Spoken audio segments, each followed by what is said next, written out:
Bonjour et bienvenue dans l'almanach des faits célestes.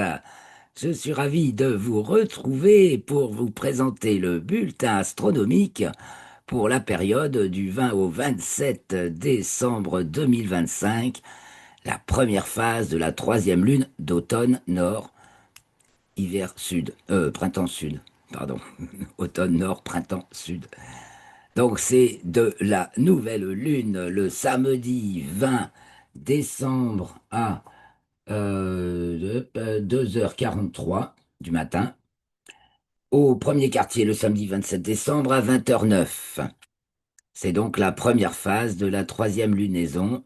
On va avoir la lune qui va apparaître en premier croissant le 21 au soir, donc dimanche 21 décembre, et on va avoir un croissant de plus en plus gros, de plus en plus tardivement, en première moitié de nuit, puisque elle se lève dans la matinée, culmine dans l'après-midi et se couche en première moitié de nuit, chaque jour de plus en plus tard, jusqu'à ce que nous arrivions au premier quartier, où là, elle se lève aux alentours de midi, culmine en début de nuit et se couche aux alentours du minuit, enfin de la minuit, au milieu de la nuit, puisque vous savez que minuit n'est pas, la minuit n'est pas à 0 heure, ni le midi à 12 heures, puisque, il y a l'avance, 1 heure d'avance en hiver, 2 heures d'avance en été sur l'heure réelle de notre fuseau horaire, et c'est variable aussi en fonction de l'équation de temps,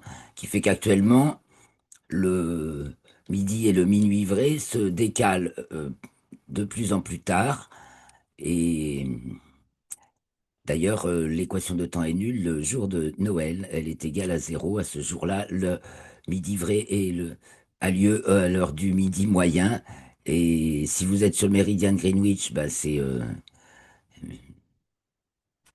zéro de décalage.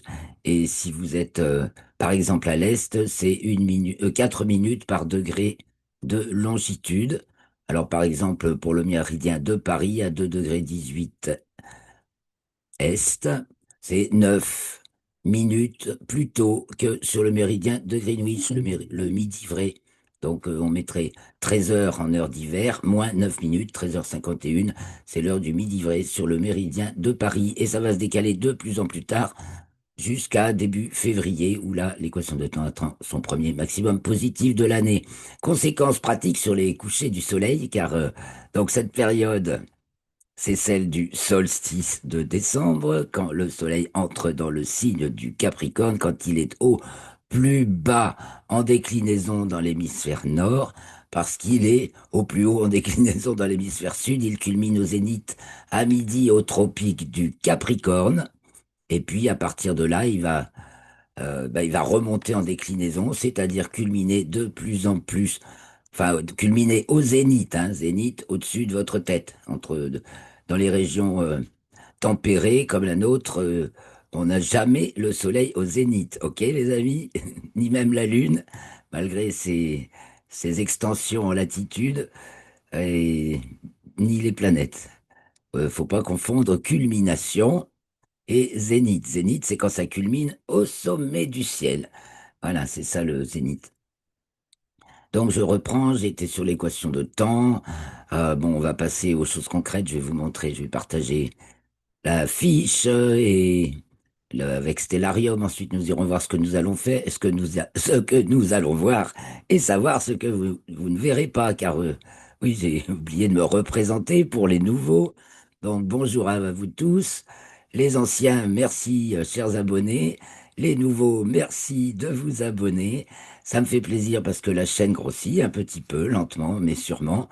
Et j'essaie de m'améliorer, surtout si vous m'envoyez quelques retours, commentaires, ça ne peut faire que améliorer les choses. J'essaie donc de vous présenter le ciel tel que vous pourrez le voir cette semaine, ou plutôt cette phase lunaire, puisque nous allons de phase lunaire en phase lunaire, et savoir ce que vous ne verrez pas, mais qui compte dans la réalité astronomique de notre monde solaire, terre, ciel. Voilà, donc venez vous brancher terre-ciel avec Rocastre pour ne pas perdre le nord. Donc, ben, merci pour vos likes, vos commentaires et vos partages, et même un petit coup de pouce pour Noël, si vous pouvez, ça serait drôlement encourageant.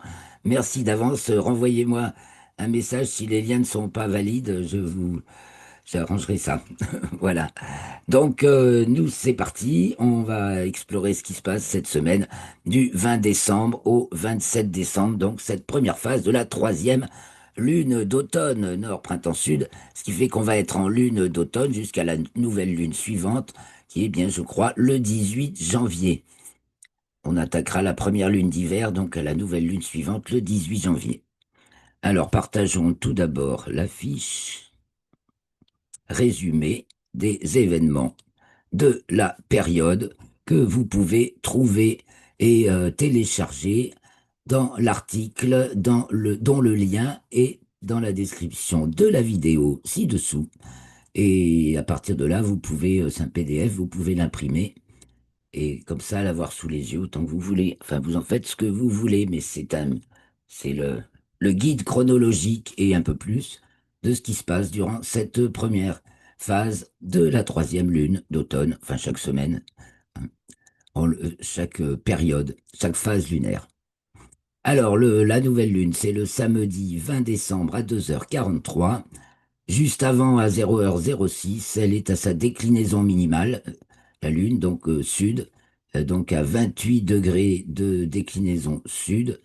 Donc elle culmine au zénith 5 degrés plus bas vers le sud que le tropique du Capricorne, chers amis. Et donc si on est sur le tropique du Capricorne, c'est-à-dire par exemple Sao Paulo, eh ben elle- on la voit dans le ciel côté nord. Côté Bah oui, côté nord, ce qui n'est pas habituel. Non. Des fois, ça tourne la tête. C'est le contraire de chez nous, quoi. Puisqu'elle culmine au zénith en dessous du tropique du Capricorne, tous ceux qui sont en dessus de ce point la voient culminer, oui, vers le nord. Donc, reprenons. C'est donc une nouvelle lune qui démarre bien bas, hein, n'est-ce pas? Puisqu'elle est en latitude aussi très bas, mais qu'elle a commencé à remonter. Elle est dans le 29e degré du Sagittaire, du signe du Sagittaire, devant la constellation du Sagittaire. Et elle entre dans le signe du Capricorne samedi 20 à 5h52. Puis elle est conjointe, toujours invisible, à Mars qui est invisible, samedi 20 à 13h41. Donc Mars, on ne la voit plus du tout et la Lune, on ne la voit pas encore. La Lune va faire son premier croissant, enfin on verra son premier croissant dans le ciel le dimanche 21, donc aux alentours de 17h30 jusqu'à 18h15. Après, elle se couche et ensuite elle remonte en déclinaison, donc on va aussi la voir de mieux en mieux pour cette raison. Lundi 22 à 16h38, elle rentre dans les limites zodiacales sud. Elle était en dessous, bien sûr, puisque elle était à 28 degrés de déclinaison sud. Lundi 22 à 16h51, elle entre dans le signe du Verseau et donc dans la foulée, elle est conjointe à Pluton qui est maintenant dans le troisième degré du signe du Verseau. Donc bien sûr, ça ne se voit pas. Et maintenant, en plus, les deux se couchent très très très très tôt. Donc on verra le croissant de lune, voilà, qui peut indiquer la position de Pluton qu'on ne voit jamais. Jeudi 25 décembre, donc pour Noël, les amis, à 2h08, la Lune entre dans le signe des Poissons et elle passe ensuite à la fin de la journée du jeudi 25 à son nœud ascendant à 23h03 dans le 12e degré du signe du Poisson. Elle est alors devant la constellation du Verseau. Et puis samedi 27, on passe vendredi 26, samedi 27, à 1h41, elle est conjointe à Saturne, la planète étant en dessous, au sud de la Lune. Donc ça se verra très bien. Le 26 au soir, on verra la Lune à droite de Saturne, et puis il y a juste Neptune, juste à côté aussi, à laquelle elle est conjointe samedi 27 à 8h02, et elle passe entre autres en déclinaison nord, entre deux, le samedi 27 à 3h23. Donc elle est de plus en plus, elle va culminer de plus en plus haut, n'est-ce pas, dans notre ciel de l'hémisphère nord. Elle entre ensuite Neptune qui est revenu dans le signe des poissons aussi en raison de sa culmination. Elle est dans le 30e degré du signe, de sa rétrogradation, pardon. Mais maintenant, elle a repris son mouvement direct ainsi que Saturne, ce qui fait que elles vont ensuite revenir dans le signe du Bélier. La Lune, elle, y entre dans le signe du Bélier samedi 27 à 8h02 et nous arrivons au premier quartier à 20h09 le samedi 27. La Lune est alors dans le 7e degré du signe du Bélier, le Soleil celui du Capricorne. Mon... Non, j'ai pas oublié le parquet, j'ai eu peur, car nous allons parler du solstice de décembre. Là, donc, le Soleil est dans le signe du Capricorne et la Lune 7e Bélier. Devant la constellation des Poissons, la Lune, du Sagittaire, le Soleil. Nous arrivons donc aux jours les plus courts, n'est-ce pas? Puisque justement le Soleil entre dans le signe du Capricorne, dimanche 21 à 16h30, à 16h03, c'est donc l'heure du solstice de décembre, donc hiver nord, été sud. Réciproquement, en héliocentrique, vue du Soleil, c'est la Terre qui entre dans le signe du Cancer. Donc le Soleil va être dans le signe du Capricorne jusqu'au 20 janvier, 2h44. Ce jour-là, au moment où eh ben, c'est le solstice, n'est-ce pas? Et c'est qu'il est aussi à sa déclinaison minimale, soit 23 degrés 26 minutes. Donc les bornes zodiacales, n'est-ce pas? Quand on dit qu'une la Lune ou une planète est hors limite zodiacale, c'est qu'elle est au-delà de 23 degrés 26 minutes de déclinaison nord ou sud. Voilà donc à partir de dimanche 16h03, c'est l'hiver. Pour nous, on entre dans l'hiver. Voilà pour le Soleil. Donc le Soleil est dans la constellation du Sagittaire maintenant, hein. Ensuite, nous avons aussi Vénus qui arrive devant la constellation du Sagittaire. D'ailleurs, elle est toute près du Soleil, on ne la voit plus dans le ciel. Et elle va y être jusqu'au 17 janvier. Pendant toute cette période, on ne voit pas Vénus. Donc, pour Vénus, bah, si en héliocentrique, elle entre dans le signe du Capricorne, samedi 27 à 9h06. Donc, puisqu'on est en héliocentrique, on y reste.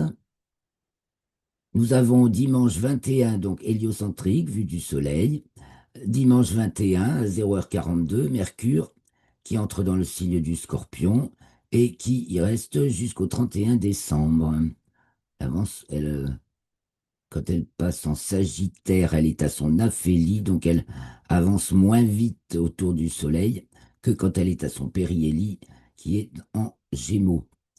Et donc elle passe 5-6 jours dans le signe du Scorpion avant d'arriver, au même 10 que 10 jours avant d'arriver dans celui du Sagittaire. Donc, puisqu'on est en héliocentrique, on y reste. J'ai dit, ben, on voit Terre carré Neptune et Terre carré Saturne, lundi 22 à 22h45 et mardi 23 à 6h14, qui sont en héliocentrique, dans le signe du Bélier, dans le 2e degré du signe du Bélier. Mais on va voir qu'en géocentrique, elles n'y sont pas, elles sont en Poisson, dans le signe des Poissons.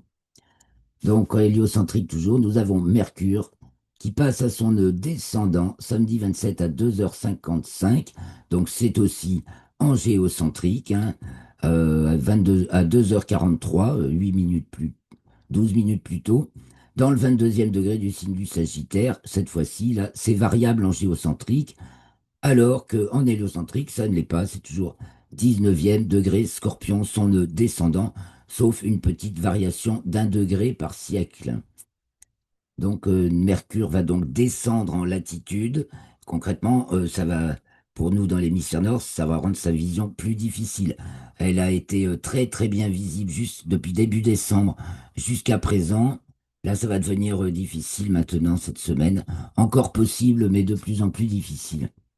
On va avoir une belle photo tout à l'heure du, du vieux croissant de lune et de Mercure, récente, bien sûr.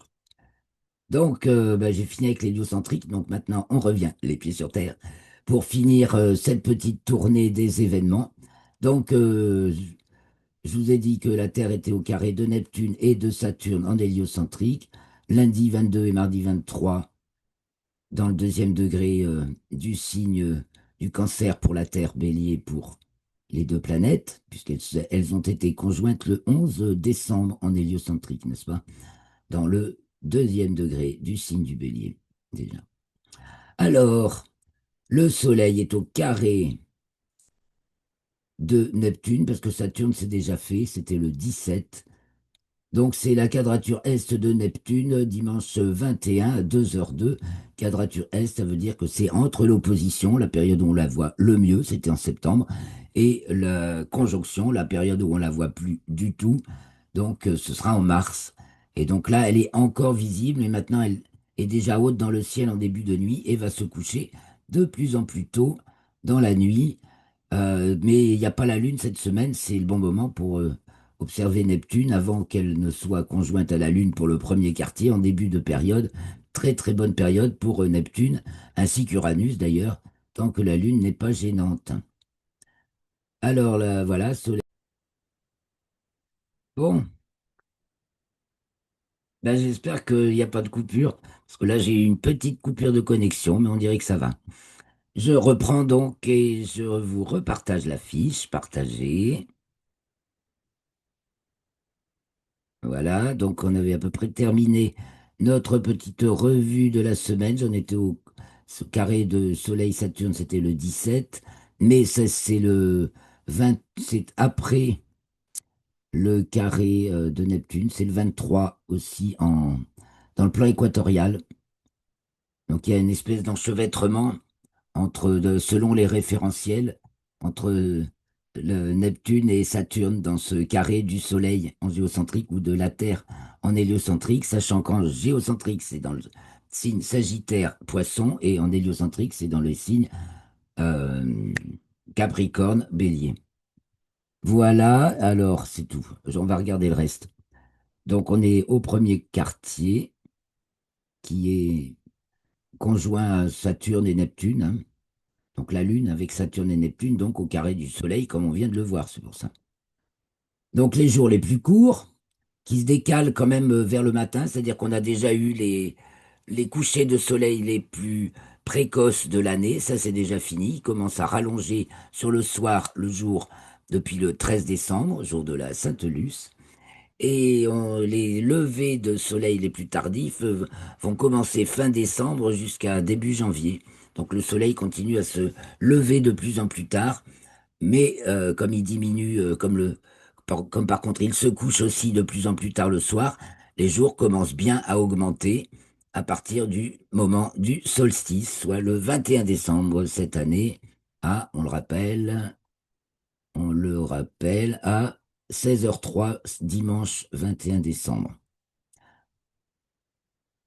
Donc la lune devant les constellations de Sagittaire à Poisson, Libration, on verra ce que ça donne en observation de la lune, avec donc une lune sur laquelle on voit le soleil qui se lève quand elle est croissante. Sur le croissant de lune chaque jour un peu plus gros, on voit le soleil qui se lève sur la lune. Visibilité des planètes. Ah, donc Mars n'est plus visible, elle se couche juste après le soleil, à même pas 10 minutes. Saturne est bien visible en début de nuit, elle culmine vers 18h30 et Neptune vers 18h40 pour ma localisation, hein. Donc c'est plutôt si vous êtes à l'est, plus tard si vous êtes à l'ouest.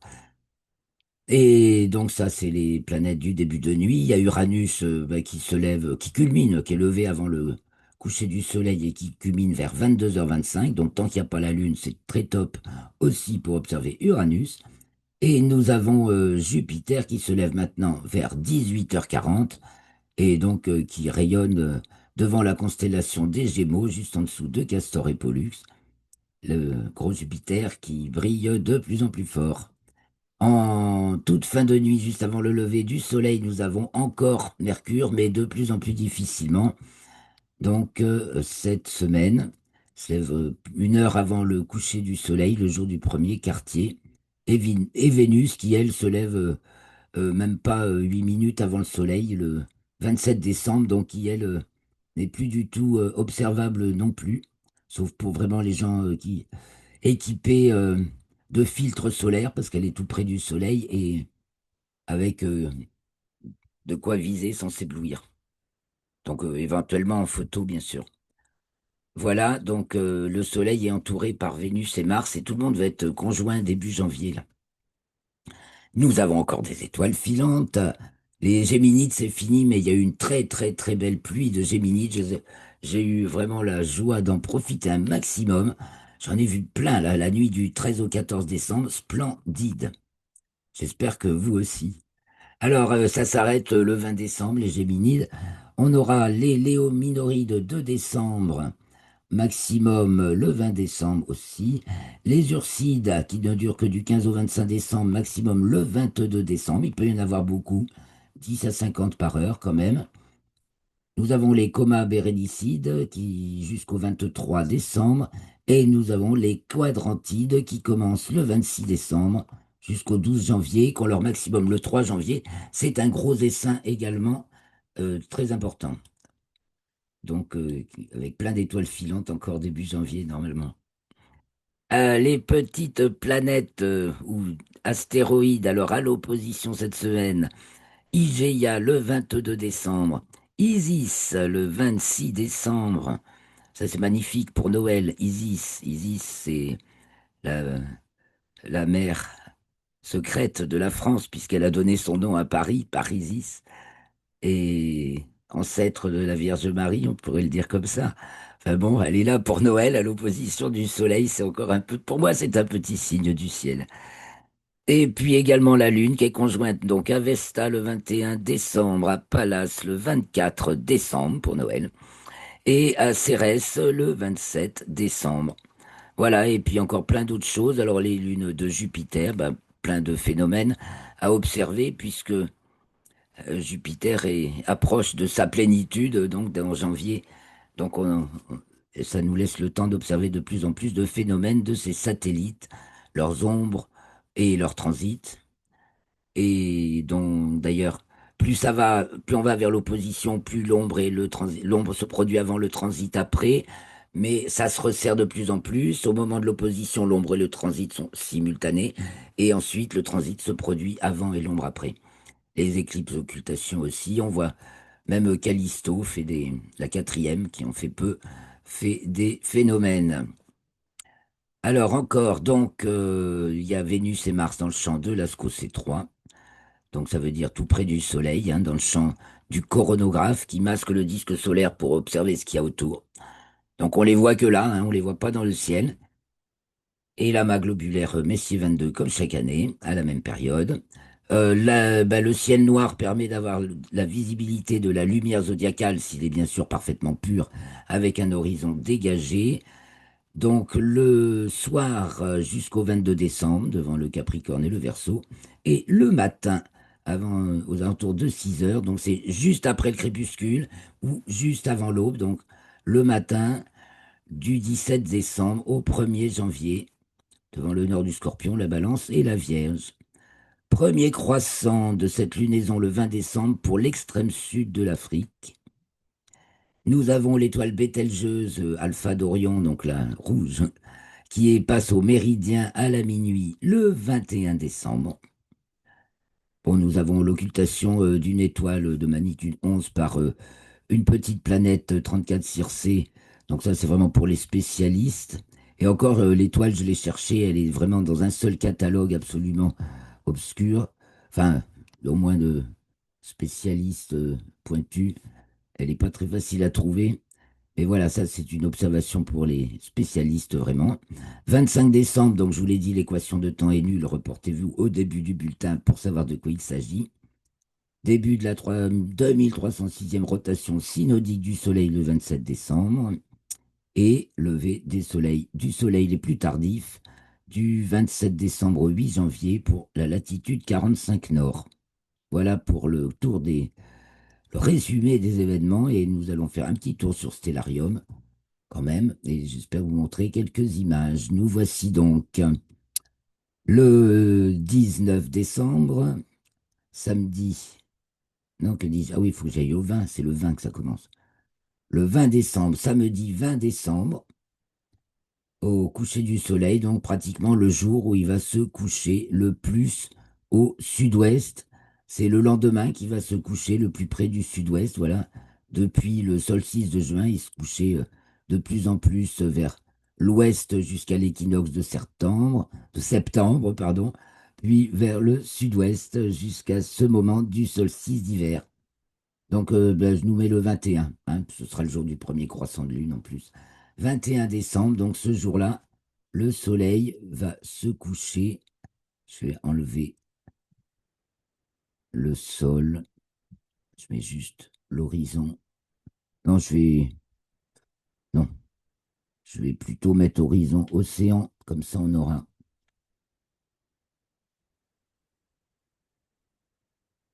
le ciel entièrement, et ce qui n'est pas visible ne sera pas visible, sauf si on le veut. Ah non, ça l'a pas fait, mais s'il faut le remettre. Voilà. Pour bien voir le coucher du soleil, donc là, moi, je suis à 44, donc je suis pas tout à fait à 45. Donc, quand le soleil va se coucher le 21 décembre, voilà, il est presque au sud-ouest, mais pas tout à fait. Et puis, les jours suivants, il va se coucher de plus en plus tard. Bon, je le vois plus. Voilà. Et donc, il va se recoucher de plus en plus vers l'ouest. Ne nous attardons pas trop. Revenons, bah, ça y est, 25. Revenons au 21 pour le premier quartier de lune. Donc, 1 heure. Vous voyez, Mars est par là. Ça a flashé sur Stellarium, mais il n'est pas visible. Le 21 au soir, la lune est bien basse quand même pour ce premier croissant. Mais voilà, à 18h02, elle est sur le point de se coucher. Donc, à partir de 17h30, normalement, le premier croissant est visible. Donc on va la zoomer un peu. Voilà, un premier croissant de lune avec un sud plus éclairé que le nord. Vous voyez, ça c'est dû à la libration.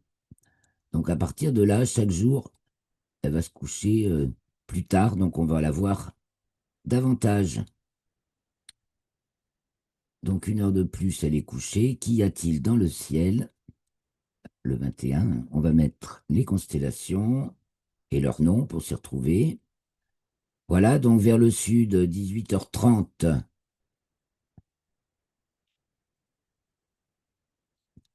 Nous avons Saturne, hein, on voit en premier Saturne. 18h30, c'est l'heure de moyenne de culmination de Saturne cette semaine. Saturne est là. Neptune est à côté, là, par là. Là, voilà. Donc, on la repère avec. On peut prendre Saturne. À sa gauche, on va remarquer ce quadrilatère d'étoiles des poissons. Et donc, au-dessus, je fonce un peu, centre, on repère Neptune par rapport à ces étoiles qui sont là, le quadrilatère, tchoup tchoup, et Neptune est là, qui se déplace lentement, maintenant vers l'avant, et Saturne aussi vers l'avant, c'est vers la gauche, en mouvement direct. Donc il y a aussi en dessous, il y a l'étoile faux maillot du poisson austral. Voilà, je me remets à 60 degrés, 60 degrés à peu près de champ visuel à l'œil nu. Ici, c'est Divda de la baleine. Voilà, quand vous regardez vers le sud en début de nuit, vous avez Saturne, vous avez Faux-Maillot du poisson austral et Divda de la baleine. Alors, à l'ouest, pendant ce temps, se couche le grand triangle de l'été. Vega, Deneb est quand même un peu au-dessus. Deneb et Altaïr, donc ça descend du côté de l'ouest. Au nord, nous avons la grande ours qui remonte, qui est tout en bas et qui commence à remonter, tandis que le dragon et la petite ours sont à gauche. Et ici, ça, c'est les Ursides, le radiant des Ursides. Donc, ce sera vers le nord. Vous aurez des étoiles filantes. Vous aurez aussi, là, c'est encore, non, c'est le point anti-Lion. Les Géminides, c'est fini le 25. Et on va se tourner vers l'est pour voir ceux qui se lèvent.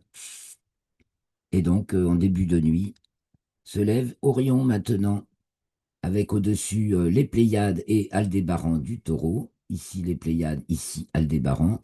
La très brillante Capella du Cocher et les Gémeaux qui se lèvent également. Voilà, c'est magnifique. Alors vous pouvez suivre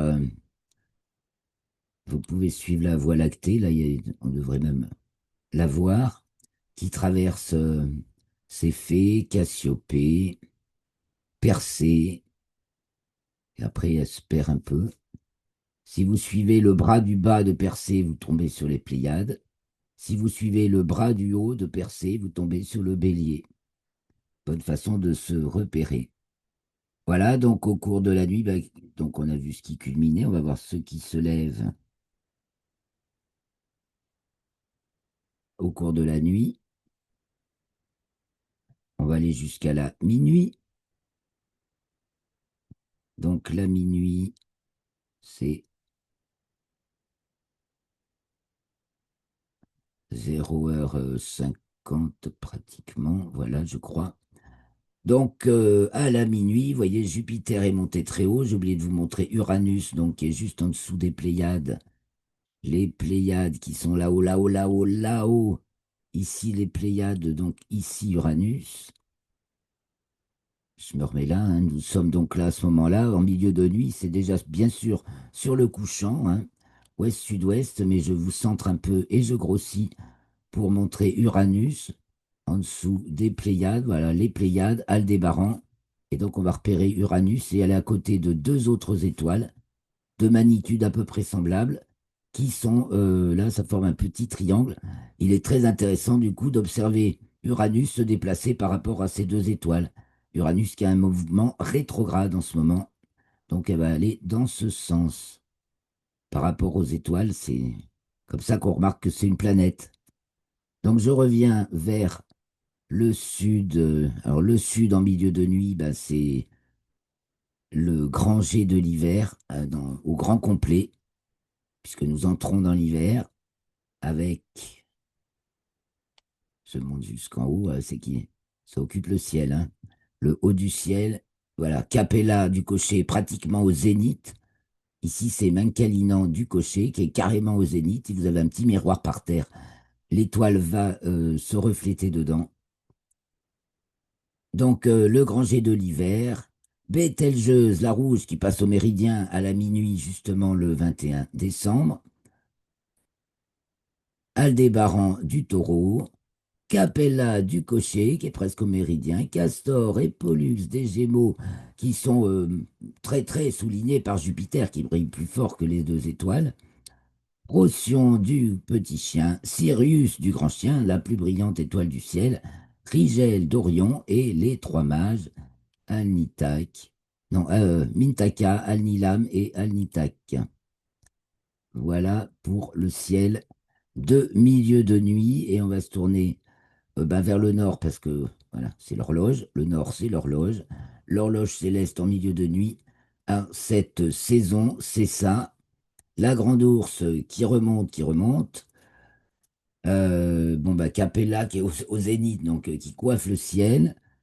Et puis la petite ours et le dragon qui commencent aussi à remonter, tandis que Cassiopée est du côté nord-ouest et descend ainsi que c'est fait.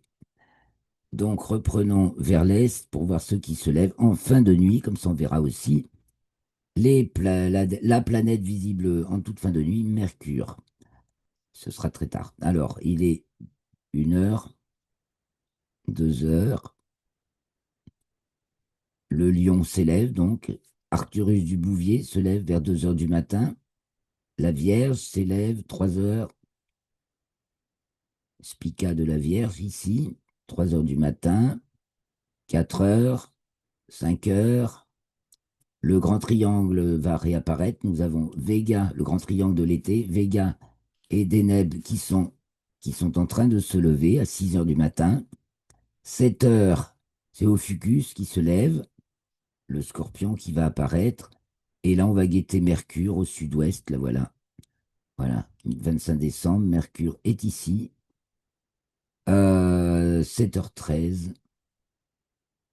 Voilà, donc elle est encore visible si vous avez un très bel horizon. Voilà, ici, il y a Antares du Scorpion qui est moins visible. Mais ce sera sans doute assez remarquable. Voilà. Je vais finir cette petite présentation par le partage de quelques images.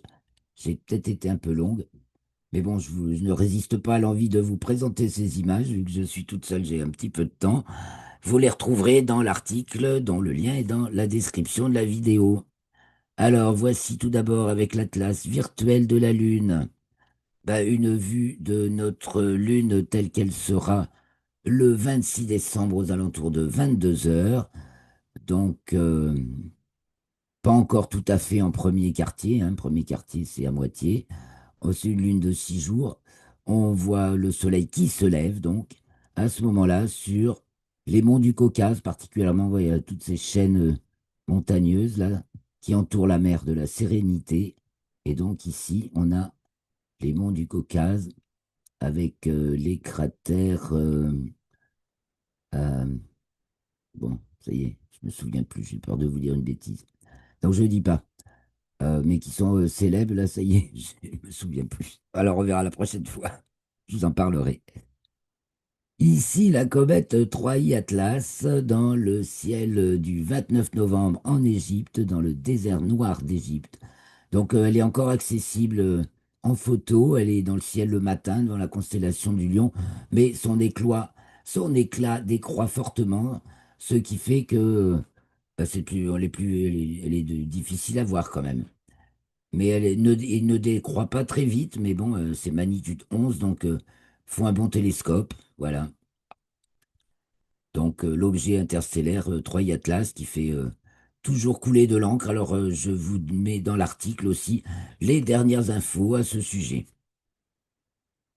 Une Géminide devant Castor, Pollux et Jupiter. Donc devant une Géminide devant les Gémeaux et avec les étoiles Castor, Pollux et la planète Jupiter. Magnifique photo, n'est-ce pas?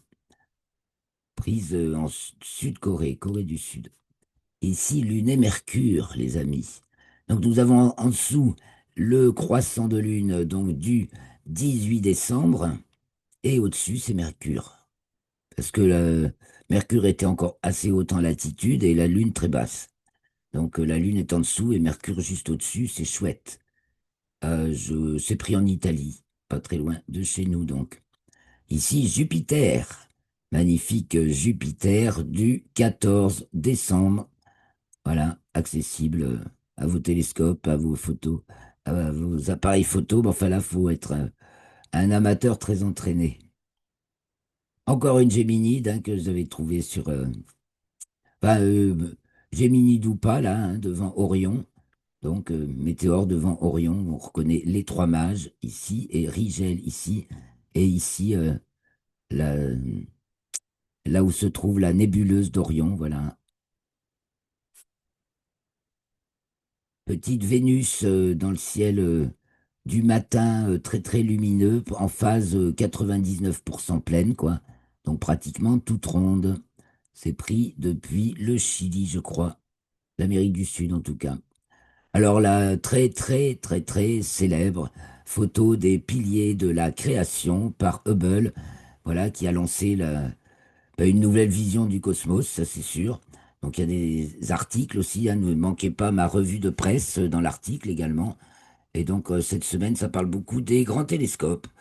Voilà, et donc il y a une petite revue sur Hubble, mais tout un tas aussi de nouvelles. En particulier, il y a au moins 4 nouvelles fracassantes encore apportées par James Webb Telescope à l'échelle de planètes extrasolaires, de galaxies et de trous noirs, enfin différents sujets qui remettent tout le temps en question complètement tout ce qu'on croit savoir. Donc c'est intéressant, suivez ça dans le- ma revue de presse qui est dans l'article que vous avez, dont vous avez le lien dans la description. Et puis pour finir, une galaxie, encore une photo, alors celle-ci, je crois bien, du James Webb Télescope. Voilà, et ben je vais vous laisser sur cette magnifique image dont vous avez les références exactes dans l'article, hein. Je fais toujours attention de citer la source et le nom de l'auteur, c'est très très important, et vous faire découvrir les vraies merveilles du ciel, aussi bien euh, prises en photo par les professionnels que par les amateurs. Beaucoup, beaucoup de photos d'amateurs. Sauf en ciel profond, cette fois-ci, je vous ai mis des photos des grands télescopes. Voilà. Alors, je vais vous quitter. J'arrête le partage pour vous saluer. Vous remercier beaucoup de votre attention. Vous souhaitez un très joyeux Noël et ben, plein d'étoiles dans le ciel. Plein d'étoiles dans le ciel. Donc, passez une excellente semaine de fête Et on se retrouve pour le prochain enregistrement. Je crois que vous n'aurez pas d'autre choix que de vous le proposer. Le jeudi 25 décembre, aux horaires habituels, 16h-17h. Voilà, le gros de la fête sera passé. On s'y remettra après. Je ferai donc le break pour l'enregistrement de l'almanach des Fées Célestes. À très bientôt, très chers amis.